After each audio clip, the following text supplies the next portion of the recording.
mani padme hum, om mani padme hum, om mani padme hum, om mani padme hum.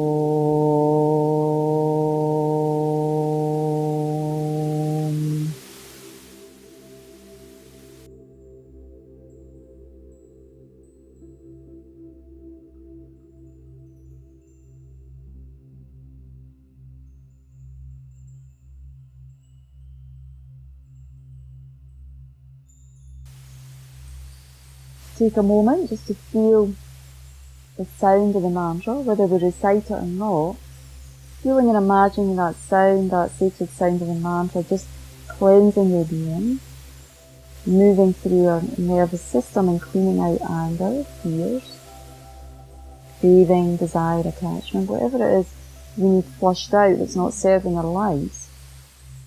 It's completely dispelled through the power of the sound of the mantra and through the power of the visualization of the light and nectar coming from the moon.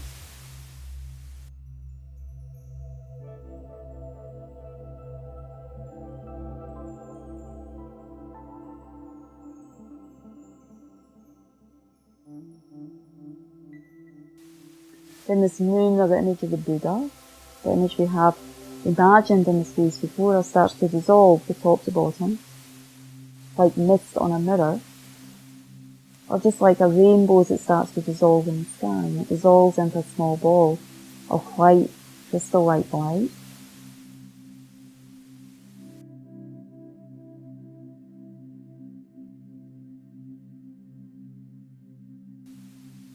This light comes up, and as it starts to touch our crown, again our whole being gets illuminated by the light, the energy of this crystal light. Goes down through our central channel that we cleansed at the beginning of the meditation. It runs just in front of the spine, through our nervous system. Start to move down through the crown, blessing our whole body as it touches the crown. Moving down through the throat chakra and our throat, purifying our speech, any kind of harsh speech, divisive speech,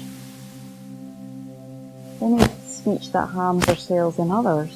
That potential gets cleansed or purified, and imagine our throat just becoming like crystal light.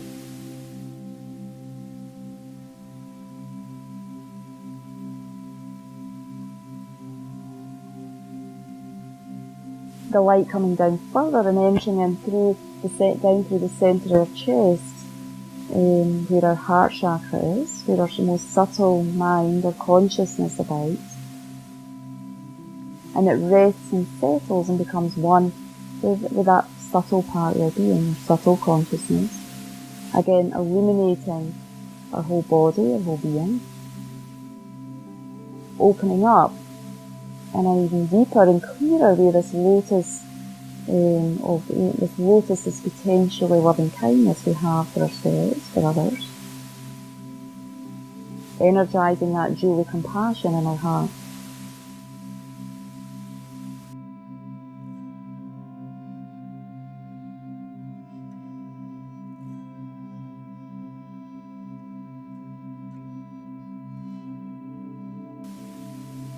Who the Buddhas are, who the great spiritual masters are simply a reflection of our own innate being, a reflection of our own highest nature, the compassion and wisdom. So their job when they appear in the world is to awaken those qualities within ourselves, so we discover our potential for everlasting peace and happiness.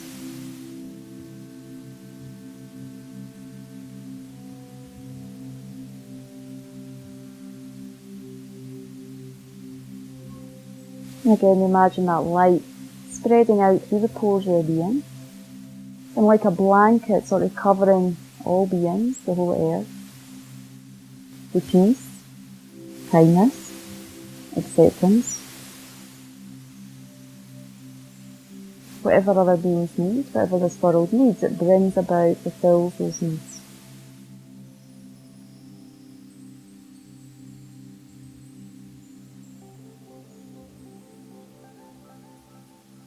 May I be happy, may I achieve my own potential for everlasting peace and happiness, and may all beings, friends, enemies, strangers, may all beings also awaken that potential within themselves.